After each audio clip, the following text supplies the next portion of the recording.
فإن خير الحديث كتاب الله وخير هدي هدي محمد صلى الله عليه وسلم وشر الأمور محدثاتها وكل محدثة بدعة وكل بدعة ضلالة وكل ضلالة في النار.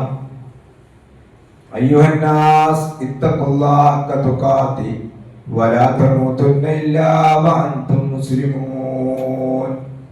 أعوذ بالله من الشيطان الرجيم. بسم الله الرحمن الرحيم. ومن أضل ممن يدعو من دون الله من لا يستجيب له إلى يوم القيامة وهم عن دعائهم غافلون. ബഹുമാന്യരായ സത്യവിശ്വാസികളെ, സത്യവിശ്വാസിനികളെ, പരമദയാലുവായ പടച്ചവന്റെ ആജ്ഞാനിർദ്ദേശങ്ങൾ ജീവിതത്തിന്റെ നികിര മേഖലകളിലും കഴിവിന്റെ പരമാവധി പാലിച്ചുകൊണ്ട് അല്ലാഹുവിനെ ഭയപ്പെട്ടുകൊണ്ട് നല്ല വിശ്വാസികളായിക്കൊണ്ട് ജീവിക്കണമേ എന്ന് ആമുഖമായി ഉണർത്തുകയാണ്, വസിയ്യത്ത് ചെയ്യുകയാണ്. സർവശക്തനായ റബ്ബ് അവന്റെ തൃപ്തി സമ്പാദിച്ചുകൊണ്ട് ജീവിച്ചു മരിക്കാൻ അല്ലാഹു നമുക്കൊക്കെ തൗഫീഖ് നൽകി അനുഗ്രഹിക്കുമാറാകട്ടെ. മഹാനായ ഇബ്രാഹിം നബി അലൈഹി സ്വലാത്തു വസ്സലാമിന്റെ ജീവിതവുമായി ബന്ധപ്പെട്ട ചില കാര്യങ്ങളായിരുന്നു കഴിഞ്ഞ ഖുതുബയിൽ നാം മനസ്സിലാക്കിയത്. ഹജ്ജിന്റെ വേള ആയതുകൊണ്ട് തന്നെ ഖലീലുല്ലാഹി ഇബ്രാഹിം നബി അലൈഹി സ്വലാത്തു വസ്സലാമിന്റെയും അദ്ദേഹത്തിന്റെ കുടുംബത്തിന്റെയും ജീവിതത്തെ അനുസ്മരിച്ചുകൊണ്ടാണ് ലക്ഷക്കണക്കിന് വരുന്ന ഹാജിമാരി ഹജ്ജ് കർമ്മം നിർവഹിക്കുന്നത് എന്ന് നമുക്കൊക്കെ മനസ്സിലാക്കാൻ സാധിക്കും. ഖലീലുല്ലാഹി ഇബ്രാഹിം നബി അലൈഹി സ്വലാത്തു വസ്സലാമിനെ വിശുദ്ധ ഖുർആൻ പരാമർശിക്കുന്ന പല ആയത്തുകളുടെ അവസാനത്തിൽ കാണാവുന്ന ചില പദങ്ങളുണ്ട്. ഇബ്രാഹിം നബി അലൈഹി സ്വലാത്തു വസ്സലാമിനെ കുറിച്ച് പറഞ്ഞതിന് ശേഷം വമാ കാന മിനൽ മുശ്രിക്കീൻ, ചില സ്ഥലങ്ങളിൽ അല്ലാഹു ഉപയോഗിച്ചിരിക്കുന്ന പദം അങ്ങനെയാണ്. മറ്റു ചില ആയത്തുകളിൽ വലം യകു മിനൽ മുശ്രിക്കീൻ, മറ്റൊരു സ്ഥലത്ത് വമാ അന മിനൽ മുശ്രിക്കീൻ. ഇത്തരം പദങ്ങൾ ഇബ്രാഹിം നബി അലൈഹി സ്വലാത്തു വസ്സലാമിന്റെ സവിശേഷതയായി ഖുർആൻ എടുത്തു പറയുകയാണ്. അതിന്റെ അർത്ഥം നമുക്കറിയാം. അദ്ദേഹം ഒരു മുശ്രിക്കായിരുന്നില്ല, ബൗദ്ധൈവ വിശ്വാസിയോ ബൗദ്ധൈവ ആരാധകനോ ആയിരുന്നില്ല. അതാണ് ആ പറഞ്ഞതിന്റെ താല്പര്യം. അതാണ് എന്തുകൊണ്ടായിരിക്കണം ഇബ്രാഹിം നബി അലൈഹി സ്വലാത്തു വസ്സലാമിനെ കുറിച്ച് പറഞ്ഞെടുത്ത് ഇങ്ങനെ പറയുന്നത്. ഒന്ന്, നമ്മൾ മനസ്സിലാക്കിയിട്ടുണ്ട്, ഇബ്രാഹിം നബി അലൈഹി സ്വലാത്തു വസ്സലാം ജീവിച്ച സമൂഹത്തിൽ ബഹുദൈവ വിശ്വാസം വളരെ വ്യാപകമായിരുന്ന ഒരു കാലഘട്ടമായിരുന്നു. വിശദീകരിക്കേണ്ട ആവശ്യമില്ല. വിശുദ്ധ ഖുർആനിന്റെ ഈ ആയത്ത് ഇറങ്ങുന്നത് മക്ക നിവാസികളായിട്ടുള്ള ആളുകൾക്കും മദീന നിവാസികളായിട്ടുള്ള ആളുകൾക്കുമാണ്. അപ്പൊ മക്കയിലുണ്ടായിരുന്ന വിശുദ്ധ ഖുർആനിന്റെ ഈ അവതരണ കാലഘട്ടങ്ങളിൽ മഹാനായ ഇബ്രാഹിം നബി അലൈഹി സ്വലാത്തു വസ്സലാമിന്റെയും മകൻ ഇസ്മായിൽ നബി അലൈഹി സ്വലാത്തു വസ്സലാമിന്റെയും ബിംബങ്ങൾ വിശുദ്ധ കാബാലയത്തിൽ നാട്ടി അതിനെ ആരാധിക്കുന്ന ഒരു സമൂഹമുള്ള സമയത്താണ് വിശുദ്ധ ഖുർആൻ ഇങ്ങനെ പറയുന്നത്. നിങ്ങൾ ആരാധിക്കുന്ന ഇബ്രാഹിം നബി അലൈഹി സ്വലാത്തു വസ്സലാം ബൗദ്ധൈവ ആരാധകനായിരുന്നില്ല, ബൗദ്ധൈവ വിശ്വാസിയായിരുന്നില്ല, അപ്പൊ മുശ്രിക്കായിരുന്നില്ല എന്നതാണ് അദ്ദേഹത്തിന്റെ ഒരു വിശേഷണമായി ഖുർആൻ ഇവിടെ സൂചിപ്പിക്കുന്നത്. നമുക്കറിയാം, ഇസ്ലാമിന്റെ ഏറ്റവും മർമ്മപ്രധാനമായ ഒരു വിഷയമാണത്. എന്താണ് ഇസ്ലാം എന്ന് ചോദിച്ചാൽ മറ്റ് മതങ്ങളിൽ നിന്നും ഇസ്ലാമിനെ വ്യതിരിക്തമാക്കുന്ന അതിന്റെ വിശ്വാസം ഈ പ്രപഞ്ചത്തെ സൃഷ്ടിച്ച് സംവിധാനിച്ച് പരിപാലിച്ചു കൊണ്ട് നടക്കുന്നവനായ പടച്ചവൻ ഖാലിഖ്, ആ പടച്ചവനെ മാത്രമേ ആരാധിക്കാൻ പാടുള്ളൂ. ഇതാണ് വിശുദ്ധ ഖുർആനിന്റെ ഇസ്ലാമിന്റെ ഏറ്റവും സവിശേഷമായ സംഗതി എന്ന് പറയുന്നത്. ഇത് 1.25 ലക്ഷത്തോളം വരുന്ന പ്രവാചകന്മാര് വ്യത്യസ്ത കാലഘട്ടങ്ങളിൽ വ്യത്യസ്ത ദേശങ്ങളിലേക്ക് നിയോഗിക്കപ്പെട്ടിട്ടുണ്ട് എങ്കിലും അവരെല്ലാവരും പറഞ്ഞ ഒരു കാര്യം ഇത് മാത്രമാണ്. മറ്റു പല പ്രവാചകന്മാരും അവരുടെ സാമൂഹിക തിന്മകള്, ഓരോ ആളുകളുടെ കാലഘട്ടങ്ങളിൽ ഉണ്ടായിരുന്ന സാമൂഹിക തിന്മകള്, ഇപ്പൊ ശുഐബ് നബി അലൈഹി സ്വലാത്തു വസ്സലാമിന്റെ കാലഘട്ടങ്ങളിൽ ഉണ്ടായിരുന്ന തിന്മ എന്ന് വെച്ചാൽ കച്ചവടക്കാര് അളവിലും തൂക്കത്തിലും കൃത്രിമം കാണിക്കുക. അതിനെ ആ പ്രവാചകൻ എതിർത്തതായി കാണാൻ സാധിക്കും. അതുപോലെ തന്നെ ലൂത്ത് നബി അലൈഹി സ്വലാത്തു വസ്സലാമിന്റെ കാലഘട്ടങ്ങളിൽ സ്വവർഗരതിയായിരുന്നു ആ കാലഘട്ടത്തിലുണ്ടായിരുന്ന സാമൂഹിക തിന്മ. ഇങ്ങനെ ഓരോ പ്രവാചകന്മാരുടെ കാലഘട്ടങ്ങളിൽ വ്യത്യസ്തങ്ങളായ സ്വഭാവ ദൂഷ്യങ്ങളെ ഖുർആൻ എതിർക്കുന്നതിനോട് കൂടി എല്ലാ പ്രവാചകന്മാരും പറഞ്ഞ ഒരു കാര്യം ഒന്ന് മാത്രമാണ്. അത് റസൂലുള്ളാഹി സ്വല്ലല്ലാഹു അലൈഹി വസല്ലം പറഞ്ഞു, അഫ്ദലു മാ ഖുൽതു വനബിയ്യിന മിൻ ഖബ്ലി.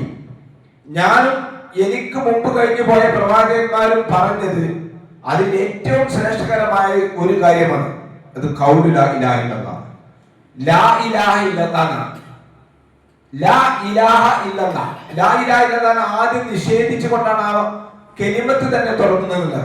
ലാ ഇലാഹ, ലോകത്ത് ഒരു ആരാധ്യനുമില്ല, ഒരു ആരാധ്യനുമില്ല, എല്ലാത്തിനും നിഷേധിക്കാണ് ആ വചനത്തിൽ. ഇല്ലല്ലാഹ്, അല്ലാഹു ഒഴികെ. ഈ അല്ലാഹ് എന്ന് പറയുന്ന പദം ഇലാഹ് എന്ന പദത്തോടു കൂടി അല്ല് ചേർന്നതാണ്. ഇലാഹ് എന്ന് പറഞ്ഞാൽ ആരാധ്യൻ, അൽ ഇലാഹ് എന്ന് പറഞ്ഞാൽ സാക്ഷാൽ ആരാധ്യൻ എന്നാണ് അതിന്റെ അർത്ഥം. അല്ലാഹു എന്ന് പറഞ്ഞാൽ സാക്ഷാൽ ആരാധ്യനാണ്. ആരാധ്യന്മാരായി ധാരാളം ആളുകൾ ഉണ്ടാവും. പക്ഷേ സാക്ഷാൽ ആരാധിക്കപ്പെടേണ്ടവൻ ആരാണ്?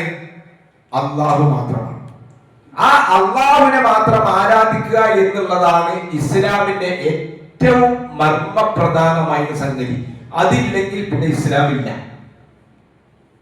അത്രയും ഗൗരവമാണ്. അതുകൊണ്ട് തന്നെ ആയിരിക്കണം ഇസ്ലാം കാര്യങ്ങളിൽ ഈ കാര്യങ്ങളിൽ ഈമാൻ കാര്യവുമായി ബന്ധപ്പെട്ട ഈ വിഷയം വിശുദ്ധ ഖുർആനിന്റെ നിരവധി ആയത്തുകളിൽ ഓരോ പ്രവാചകന്മാരുടെയും വചനമായി വിശുദ്ധ ഖുർആനിൽ കാണാൻ സാധിക്കും. മഹാനായ നൂഹ് നബി അലൈഹി സ്വലാത്തു വസ്സലാമിന്റെ വചനം, വലഖദ് അർസൽനാ നൂഹൻ ഇലാ ഖൗമിഹി. തീർച്ചയായും നൂഹ് നബി അലൈഹി സ്വലാത്തു വസ്സലാമിനെ അദ്ദേഹത്തിന്റെ സമൂഹത്തിലേക്ക് നാം നിയോഗിച്ചു. ഇന്നി ലക്കും നദീർ മുബീൻ, ഞാൻ വ്യക്തമായ ഒരു മുന്നറിയിപ്പുകാരനാണ്. എന്താ അദ്ദേഹം പറഞ്ഞത്? അല്ലാ തഅബുദു ഇല്ലല്ലാഹ്, നിങ്ങൾ അല്ലാഹുവിനെ അല്ലാതെ ആരാധിക്കാൻ പാടില്ല. ഇന്നി അഖാഫു അലൈക്കും അദാബ യൗമിൻ അലീം, വേദനയേറിയ ശിക്ഷയെക്കുറിച്ച് ഞാൻ ഭയപ്പെടുന്നു. ഇപ്പൊ ഈ പ്രവാചകന്മാർ പറഞ്ഞത് നിങ്ങൾ അല്ലാഹുവിനെ ആരാധിക്കാൻ പാടുള്ളൂ, അത് നിർബന്ധമാണ് എന്ന് പ്രവാചകന്മാർ പറഞ്ഞത്. ഇബ്രാഹിം നബി അലൈഹി സ്വലാത്തു വസ്സലാമിന്റെ വചനമായി ഖുർആനിൽ കാണാൻ സാധിക്കും. വഇബ്രാഹിം ഇദ് ഖാല ലിഖൗമി ഉബ്ദുല്ലാഹ്, ഇബ്രാഹിം നബി അലൈഹി സ്വലാത്തു വസ്സലാം സമൂഹത്തോട് പറഞ്ഞു, നിങ്ങൾ അല്ലാഹുവിനെ ആരാധിക്കണം. അപ്പൊ നമ്മുടെ വണക്കവും നമ്മൾ മനസ്സിലാക്കേണ്ടുന്ന ഒരു സംഗതി, ബൗദ്ധൈവ വിശ്വാസം എന്ന് പറഞ്ഞാൽ ഈ പ്രപഞ്ചത്തിന് രണ്ട് അള്ളയുണ്ട് എന്ന വിശ്വാസമല്ല. അത് ലോകത്ത് ഒരു മതവും അംഗീകരിക്കാത്ത കാര്യവുമാണ്. ഒരു മതവിശ്വാസിയും പ്രപഞ്ചത്തിന് രണ്ട് ദൈവമുണ്ട് എന്ന് ആരും പറയുന്നില്ല. പിന്നെന്താ ബൗദ്ധൈവ വിശ്വാസം എന്ന് പറയുന്നത്? ഈ മക്കയിൽ ഉണ്ടായിരുന്ന ആളുകളോടും അള്ളാഹു തന്നെ പറയുന്നത്, അള്ളാഹു അവരുടെ വചനം പറയുന്നത്, ആരാണ് ആകാശഭൂമികളെ സൃഷ്ടിച്ചത് എന്ന് ചോദിച്ചാൽ അവർ പറയും അത് തന്നെയാണ്. അപ്പൊ ഈ പ്രപഞ്ചത്തെയും ആകാശങ്ങളെയും സൂര്യനെയും നക്ഷത്രങ്ങളെയും ഒക്കെ സൃഷ്ടിച്ചവൻ പടച്ചവൻ തന്നെയാണ്. പിന്നെ എന്തിനാണ് ഖുർആൻ അവരെ എതിർക്കുന്നത്? ഈ പ്രപഞ്ച സൃഷ്ടാവായ പടച്ചവനെ മാത്രം ആരാധിക്കുന്നതിന് പകരമായി പടച്ച തമ്പുരാനായ ആളുകൾ പടച്ച തമ്പുരാന്റെ സൃഷ്ടികളോട് ആരാധിക്കുക. ഇപ്പൊ പ്രവാചക സല്ലല്ലാഹു അലൈഹി വസല്ലം മക്കയിലേക്ക് പ്രബോധനമായി വരുന്ന സമയത്ത് അവിടെ ഉണ്ടായിരുന്ന ലാത്തയും മനാത്തയും ഉസ്സയും ഒക്കെ ഖുർആനിലെ മുഫസ്സിറുകൾ വിശദീകരിക്കുന്നത് അത് വെറും ഒരു ബിംബമായിരുന്നില്ല, അത് വെറും ഒരു പ്രതിഷ്ഠയായിരുന്നില്ല, കഴിഞ്ഞു പോയ മഹാന്മാരായിട്ടുള്ള നല്ല മനുഷ്യന്മാരുടെ പ്രതിഷ്ഠയായിരുന്നു. നിങ്ങൾ നോക്കൂ, ഏത് രാജ്യത്ത് ഏത് മതവിഭാഗം ഏതെല്ലാം പ്രതിഷ്ഠകൾ ആരാധിക്കുന്നുവോ ആ പ്രതിഷ്ഠകളെല്ലാം നല്ല മനുഷ്യന്മാരുടെ, അവരുടെ വിശ്വാസപ്രകാരം നല്ല മനുഷ്യരുടെ ബിംബങ്ങളായിരുന്നു എന്നുള്ളത്. അപ്പൊ ഈ നല്ല മനുഷ്യന്മാരിലൂടെ അള്ളാഹുവിലേക്ക് അടുക്കുവാൻ വേണ്ടി അവരോട് നേർച്ചകളും വഴിപാടുകളും അവരുടെ മുമ്പിൽ പൂജിക്കുകയും കാണിക്കർപ്പിക്കുകയും ചെയ്യുന്ന സ്വഭാവമാണ് എല്ലാ ഭൗതിക വിശ്വാസത്തിലും നമുക്ക് കാണുവാൻ സാധിക്കുന്നത്. അല്ലാതെ രണ്ട് അള്ളാഹ് ഉണ്ട്, രണ്ട് പ്രപഞ്ച സൃഷ്ടാവുണ്ട് എന്ന് ഒരാളും വിശ്വസിക്കുന്നില്ല എന്ന് നമ്മൾ മനസ്സിലാക്കണം. അതുപോലെ തന്നെ ശുഐബ് നബി അലൈഹി സ്വലാത്തു വസ്സലാമിന്റെ വാചകമായി ഖുർആൻ പറയുന്നുണ്ട്, വൈല മദിയന അഖാഹും ശുഐബൻ ഫഖാല യാ ഖൗമി ഉബ്ദുല്ലാഹ്. അവിടെ അദ്ദേഹം പറഞ്ഞതാ, എന്റെ സമൂഹമേ നിങ്ങൾ അള്ളാഹുവിനെ ആരാധിക്കുക, അള്ളാഹുവിനെ ആരാധിക്കുക. ഈസാ നബി അലൈഹി സ്വലാത്തു വസ്സലാമിന്റെ വചനമായി വാചകമായി ഖുർആൻ സൂചിപ്പിക്കുന്നു, ഇന്നല്ലാഹ റബ്ബി വ റബ്ബുക്കും ഫഅബ്ദൂഹു ഹാദാ സിറാത്തുൽ മുസ്തഖീം. ഇതാ റബ്ബ പടച്ചവനാകുന്നു, എന്റെയും നിങ്ങളുടെയും രക്ഷിതാവ്, അതുകൊണ്ട് നിങ്ങൾ അവനെ ആരാധിക്കുക. ഹാദാ സിറാത്തുൽ മുസ്തഖീം, ഇതാണ് ശരിയായിട്ടുള്ള മാർഗം. ഞാൻ സൂചിപ്പിക്കുന്നത് എല്ലാ പ്രവാചകന്മാരും പറഞ്ഞിരിക്കുന്ന ഏക സ്വരത്തിലുള്ള ഐക്യകണ്ഠേനയുള്ള സംഗതിയാണ് സർവശക്തനായ ഈ പ്രപഞ്ചത്തെ സൃഷ്ടിക്കുകയും സംവിധാനിക്കുകയും എല്ലാം ചെയ്തിരിക്കുന്ന ആ പടച്ചവനോട് മാത്രമേ നിങ്ങളുടെ ദുആകളും പ്രാർത്ഥനകളും എല്ലാം നിങ്ങൾ നൽകാൻ പാടുള്ളൂ എന്ന് വിശുദ്ധ ഖുർആൻ കൃത്യമായി സൂചിപ്പിക്കാം. മഹാനായ മുഹമ്മദ് നബി സല്ലല്ലാഹു അലൈഹി വസല്ലമയുടെ വചനമായി വാചകമായി കൊണ്ട് ഖുർആൻ പറയുന്നു, ഖുൽ ഇന്നമാ യുഹാ ഇലയ്യ അന്നമാ ഇലാഹുക്കും ഇലാഹുൻ വാഹിദ് ഫഅൽ അൻതും മുസ്ലിമൂൻ. എനിക്കിതാ ദിവ്യബോധനം നൽകപ്പെട്ടിരിക്കുന്നു. എന്താണ് ദിവ്യബോധനം? അന്നമാ ഇലാഹുക്കും ഇലാഹുൻ വാഹിദ്, നിങ്ങളുടെ ആരാധ്യൻ ഏകനായ ആരാധ്യനാണ്, നിങ്ങൾ മുസ്ലിങ്ങളല്ലേ എന്ന് വിശുദ്ധ ഖുർആൻ ഇവിടെ ചോദിക്കുകയാണ്. ഇത് വളരെ കൃത്യമാണ്. ഇസ്ലാമിൽ നിന്ന് ഇത് അകറ്റിക്കൊണ്ട്, ഇതിനെ നിസ്സാരവൽക്കരിച്ചുകൊണ്ട്, ഇതിനെ ശാഖാപരം എന്ന് പറഞ്ഞുകൊണ്ട് തള്ളുവാൻ ഒരിക്കലും സാധ്യമല്ല. കാരണം ഇതില്ലെങ്കിൽ പിന്നെ ഇസ്ലാമില്ല. നമ്മുടെ ഏറ്റവും പ്രധാനമായ സംഗതി ഇതാണ്. മുത്തഖീങ്ങളായ ആളുകളുടെ ലക്ഷണം പറയുന്നതിനകത്ത് ഖുർആൻ പറയുന്നുണ്ട്, വല്ലദീന ലാ യദഊന മഅല്ലാഹി ഇലാഹൻ ആഖർ. അവരാരാണ്? അല്ലാഹുവിന്റെ കൂടെ മറ്റാരോടും ദുആ ചെയ്യാത്തവരാണ് എന്ന് വിശുദ്ധ ഖുർആൻ കൃത്യമായി നമുക്ക് പഠിപ്പിച്ചു തരും. ഒരു വേള ഖുർആൻ ചോദിക്കുന്നുണ്ട്, അലൈസല്ലാഹു ബികാഫിൻ അബ്ദഹു, തന്റെ അടിമക്ക് മനുഷ്യന്മാർക്ക് അല്ലാഹു പോലെ അല്ലാഹു മതിയായവനല്ലേ? എന്താ ഈ പറഞ്ഞതിന്റെ അർത്ഥം? ജീവിതത്തിൽ നമുക്ക് വരുന്ന പ്രയാസങ്ങളും പ്രതിസന്ധികളും ബുദ്ധിമുട്ടുകളും എല്ലാം അർപ്പിക്കുവാൻ, എല്ലാം ഇറക്കി വെക്കുവാൻ സർവശക്തനായ പടച്ചവൻ പോലെ നിങ്ങൾക്ക് അല്ലാഹു നിങ്ങൾക്ക് പോലെ ബികാഫിൻ അബ്ദഹു, തന്റെ അടിമക്ക് അല്ലാഹു പോലെ. എന്നിട്ട് ആയത്തിന്റെ അവസാനം പറഞ്ഞത് എന്നാൽ അല്ലാഹു അല്ലാത്തവരുടെ പേര് പറഞ്ഞുകൊണ്ട് അവർ നിന്നെ ഭയപ്പെടുത്തുന്നു. പടച്ചവനെ മാത്രം ചൊല്ലിക്കാൻ പാടുണ്ടോ? മറ്റൊരു വേണ്ടേ? നമ്മൾ കൃത്യമായി മനസ്സിലാക്കുക. പടച്ചവനോട് മാത്രം ദുആ ചെയ്യുക എന്ന് പറയുമ്പോൾ പടച്ച തമ്പുരാന്റെ സൃഷ്ടികളായ മലക്കുകളാണെങ്കിലും, അള്ളാഹുവിന്റെ ശ്രേഷ്ഠകരമായിട്ടുള്ള പ്രവാചകന്മാരാണെങ്കിലും, ഔലിയാക്കന്മാരാണെങ്കിലും, ജിന്നുകളാണെങ്കിലും, ആര് തന്നെയാണെങ്കിലും, ഏത് മഖ്ലൂക്കാണെങ്കിലും പ്രാർത്ഥനകൾ പടച്ചവനോട് മാത്രമേ പാടുള്ളൂ എന്നാണ് ഇസ്ലാം വളരെ കണിശമായി കൊണ്ട് നമുക്ക് പഠിപ്പിച്ചു തരുന്നത്. ഇതിൽ യാതൊരു മാറ്റവുമില്ല.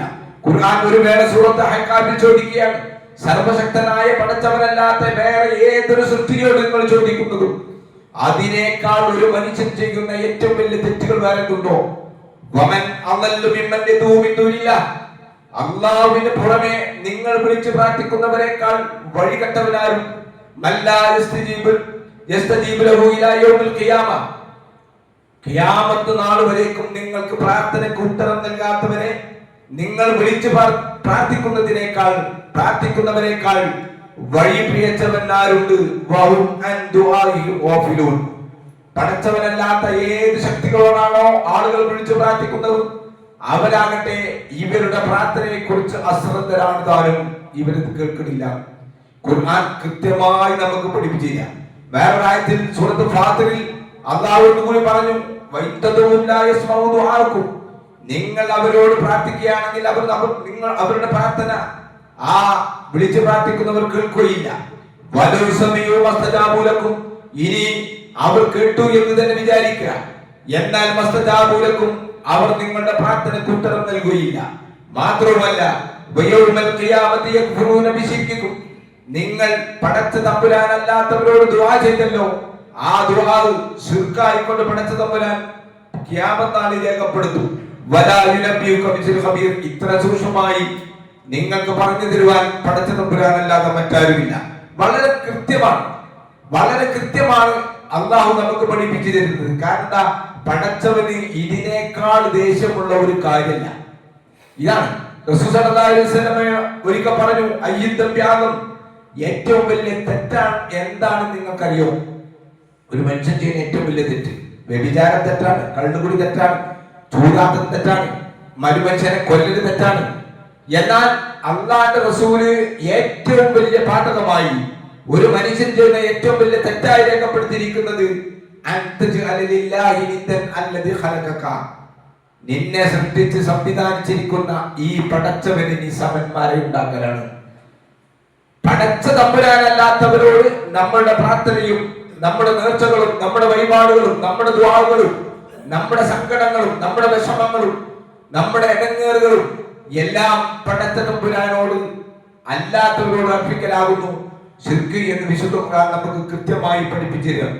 അതുകൊണ്ട് എന്റെ പ്രിയപ്പെട്ട സഹോദരന്മാരെ സഹോദരികളെ, നമ്മൾ മനസ്സിലാക്കേണ്ടുന്ന സംഗതി ഇത് ഒരു നിസ്സാരമായ സംഗതിയല്ല.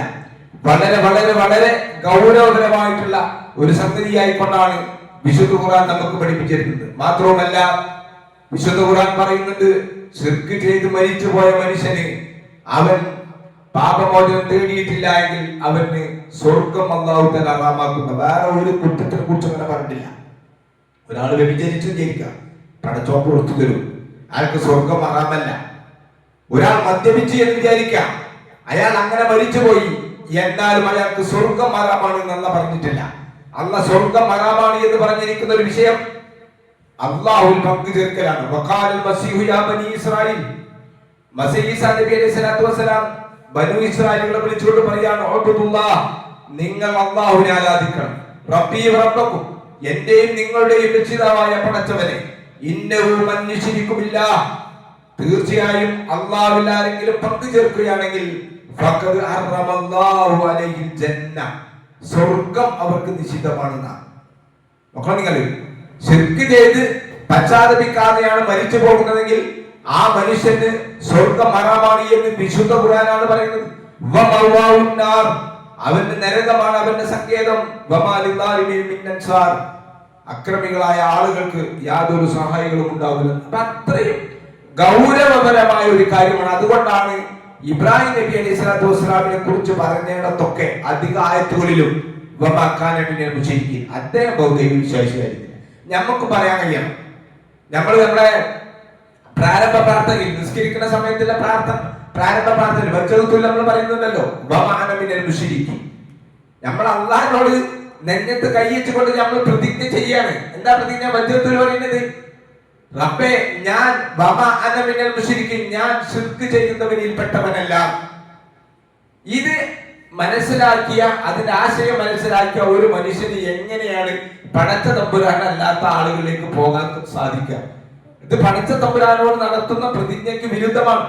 ഇത് അർത്ഥം മനസ്സിലാക്കി ആശയം മനസ്സിലാക്കിക്കൊണ്ട് നമ്മൾ ചെല്ലുമ്പോൾ ഇസ്ലാം നമുക്ക് പഠിപ്പിച്ചു തരുന്ന സംഗതിയാണ്. ഞാൻ അവസാനിപ്പിക്കാം. നിങ്ങൾ ആലോചിച്ച് നോക്കൂ, ഖുർആൻ എത്ര പേരെ പറഞ്ഞു പറയുന്നത് ഒരു മനുഷ്യൻ ബൗദ്ധൈവ വിശ്വാസി ആയിക്കൊണ്ടാണ്, ബൗദ്ധൈവ ആരാധകനായിക്കൊണ്ടാണ്, പടച്ച തമ്പുരാൻ അല്ലാത്ത ആളുകളിലോടാണ് നമ്മുടെ സങ്കടങ്ങളും പ്രയാസങ്ങളും ഒക്കെ അർപ്പിച്ചു കൊണ്ടുപോകുന്നതെങ്കിൽ അള്ളാഹു പറഞ്ഞത് അവന്റെ എല്ലാ അമലും ആ കാരണത്താൽ പൊളിഞ്ഞു പോകുന്നു.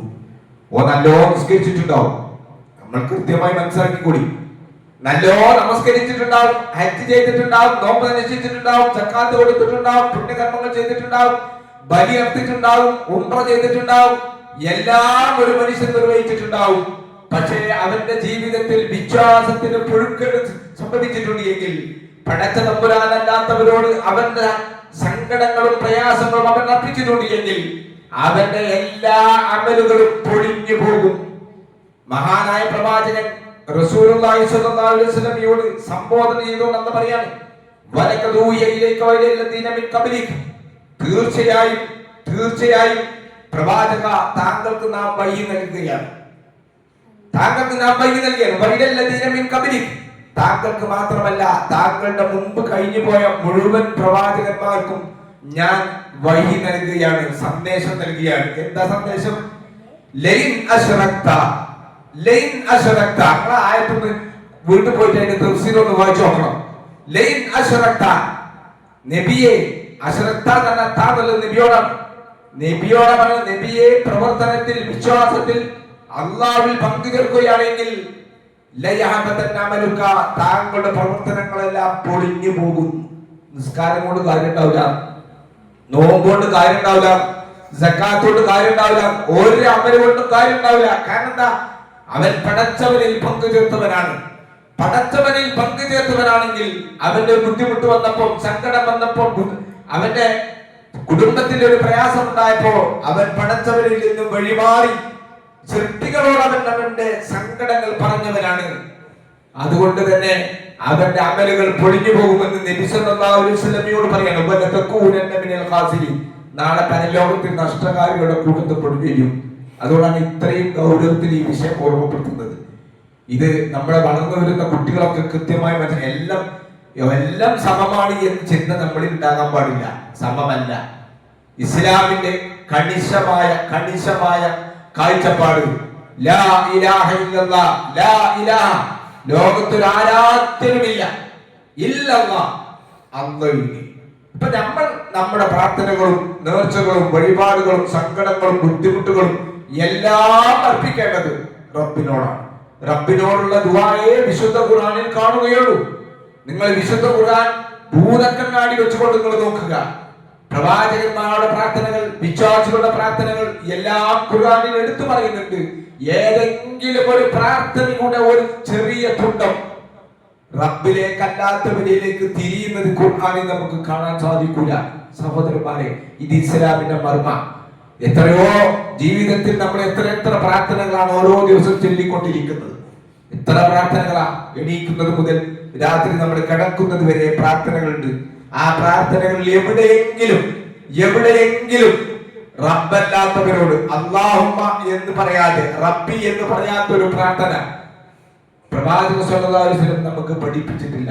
അതുകൊണ്ട് കൃത്യമായി കാര്യങ്ങൾ നമ്മൾ മനസ്സിലാക്കുക, അല്ലാഹുവിനെ നമ്മൾ മനസ്സിലാക്കുക, അല്ലാഹുവിനെ മാത്രം നമ്മൾ ആരാധിക്കുക, അവനോട് മാത്രം ദുആ ചെയ്യുക. അങ്ങനെ കരകളഞ്ഞ തൗഹീദിന്റെ ആളുകളായിക്കൊണ്ട് ജീവിക്കാൻ നമ്മൾ ശ്രമിക്കുക. അല്ലാഹു നമ്മളെ അനുഗ്രഹിക്കട്ടെ.